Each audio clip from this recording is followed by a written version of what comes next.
Greetings and welcome to CSUF News. I'm Jacqueline Froslis. And I'm Christian Magana. Starting us off, the controversial guest speaker, Milo Yiannopoulos. That's right, we sent reporter Ryan Matthew to cover the conflicting opinions for the on-campus event. Political commentator Milo Yiannopoulos is heading to Cal State Fullerton this Halloween night, sparking the discussion whether or not those protesting his speeches are violating some students' First Amendment rights. In February of 2017, not even a year ago, protesters of Milo Yiannopoulos set fires, engaged in fights, and smashed storefront windows in response to his speech at UC Berkeley.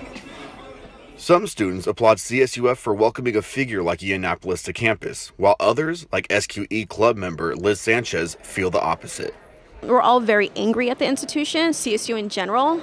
I think the results for us, as Cal State Fullerton, or college students in general, in the local community, we're going to be in the same position that we're in now. There's going to be a lot of confusion, a lot of high emotions. To protest his speech, Sanchez and the rest of the SQE club are hosting the Unity Block Party, a self-proclaimed peaceful party to fight hate during the scheduled time of Yiannopoulos' speech. What I hope that will come out of what we're doing with the Unity Block Party is by spreading awareness of change and encouraging change and involvement in community responsibility. The attention has turned now to the students, those protesting his speech, and how they may be obstructing some students' First Amendment rights. CSUF political science professor Melissa Bourbonnais explains what exactly the First Amendment entails and how it differs from hate speech. Free speech is constitutionally protected. It's all speech. Hate speech is subjective. Because his speech potentially angers people and incites violence, that doesn't make it any less protected by the First Amendment. With a thin line separating free speech and hate speech, many protesters are not going down without a fight. We'll still be angry after, but there will be a revolution, or we'll contribute to a bigger movement. Yiannopoulos will be speaking in the Titan Student Union on October 31st with the Unity Block Party the same night. From CSUF News, I'm Ryan Matthew, signing off. Amazing coverage, Ryan. Now switching gears to a more serious topic. In light of the Las Vegas tragedy, we are highlighting the personal story of our very own student, Chelsea Garcia. Courtney Bowe has more on this. I thought I was going to die. I didn't think I was going to make it home. These were the thoughts of Chelsea Garcia, a student here at CSUF who also survived the Las Vegas massacre, which is deemed the deadliest shooting in U.S. history. Everyone was still having a good time when we heard two loud pops, and everyone around us thought it was fireworks, and the only reason that our group really knew what was going on was because someone got shot about a yard away from us. At least a dozen of the 23 firearms recovered in Stephen Paddock's hotel room were semi-automatic rifles, legally modified to fire like automatic weapons. Support for tighter gun control laws have begun to surface. One state senator, Linda Stewart, is proposing a bill to ban assault weapons like the ones used in the Las Vegas shooting. Garcia shares her story, hoping for a change on gun control policies. Why are we allowed to have guns like that? And just living through that experience, I think it's impossible to completely take away guns from Americans, and I don't think that'll ever happen. But I think something does need to change. Senate Bill 196 is only up for possible debate in the 2018 Florida legislative session. What stops somebody from bringing a gun onto campus and causing the same thing here? Call the police. Someone's firing a gun up here. Someone's firing a rifle on the 32nd floor down the hallway. It kind of represents the strength that we all had to get out of there, but it also is a reminder that I was lucky enough to make it out alive when other people weren't. After such a tragedy, we should continue to show strength for those affected. This is Courtney Bowe signing off from CSUF News. Thank you, Courtney, for that moving piece. It really makes you think twice about your safety, often on campus. Absolutely. Speaking of on-campus safety, Cal State Fullerton offers a variety of tools to help students stay safe, whether in the dorms, in class, or just walking to their car. Michael Patterson has this one. The University Police Department at Cal State Fullerton is required to release an annual security report, the Jean Clary Report, that lists annual statistics of crime on campus. This year's report has many students wondering just how safe their campus is. The University Police Department at Cal State Fullerton is responsible for publishing the report and are in charge of analyzing the data for trends in crime on campus. Since 2014, the amount of reported motor vehicle theft and rape cases have decreased. However, the number of burglary cases, for example, has risen from 8 cases in 2014 to 27 cases in 2016. Some students believe these numbers show the police need to step up enforcement.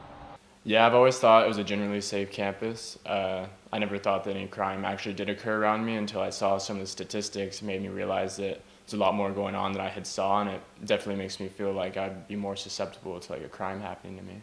My name is Scott Willie, and I'm a captain with Cal State Fullerton Police Department.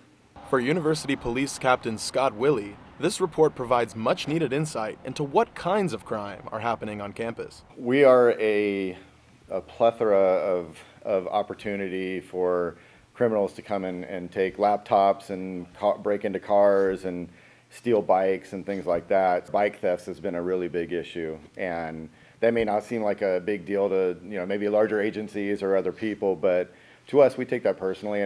Captain Willie uses tools like this interactive crime map that can help him understand where exactly crime is happening and where they need to step up enforcement. So really it's just getting the awareness out there and letting them know that we're here. They just need to call us and we can go respond to whatever they're seeing. To find the Jean Clary report yourself, you can find it online at the University Police Department website. The website also suggests that if you ever feel in danger, to use one of the blue emergency poles, like this one behind me, or call 911. For CSUF News, I'm Michael Patterson. Thank you, Michael. Glad to see our safety team putting our safety first. It's great to see others helping those in need. Stick around, we'll be right back after a few words from our sponsors. Bye-bye. Hi. Hoping for a crisp breeze to help keep you alert. Oh, he took a sip of water too. That'll probably help. You were probably gonna turn down the radio too, so you could focus, right? Probably okay isn't okay. Right? If you see a warning sign, stop and call a cab, a car, or a friend. I think the water line is what really drove it home. I blew on him. Welcome back, Titans. Here with us now is Juliana Montez to talk about another way our community is helping those in need. Welcome, Juliana. Thank you, Christian. Yes, coming up to the season of giving, the local community is giving back. Reporter Jennifer Jubouts has details on Senior Serve, a nonprofit organization reaching out to help those in need. About 1 in 5 senior citizens in Orange County struggle with hunger and loneliness. Senior Serve is a nonprofit organization helping change that with their program, Meals on Wheels. We serve 3 meals a day, 5 days a week, to homebound seniors who can no longer shop or cook for themselves. That's the qualification, and they have to be over the age of 60. Meals on Wheels delivers fresh food right to their home with the help of volunteers like Doc Moulton. Everything about it. I like the people, the service I give, and the fun that I have helping the people. Senior Serve provides nearly 1 million meals a year to over 10,000 seniors in need. Doc, I'm here with your goodies. However, they are always in need of more volunteers. It needs help, it needs support for the people, because I think that a lot of our elderly people are really forgotten about, not taken care of. Volunteers are the reason Meals on Wheels has thrived for the last 50 years. Social isolation in a recent study has proven to be as harmful to your health as smoking 15 cigarettes a day. So social isolation is something that we are really focused on changing for our homebound seniors. They get that friendly knock with their meal. Their vision and mission has made this organization the largest nonprofit and senior nutrition and supportive service provider in the area.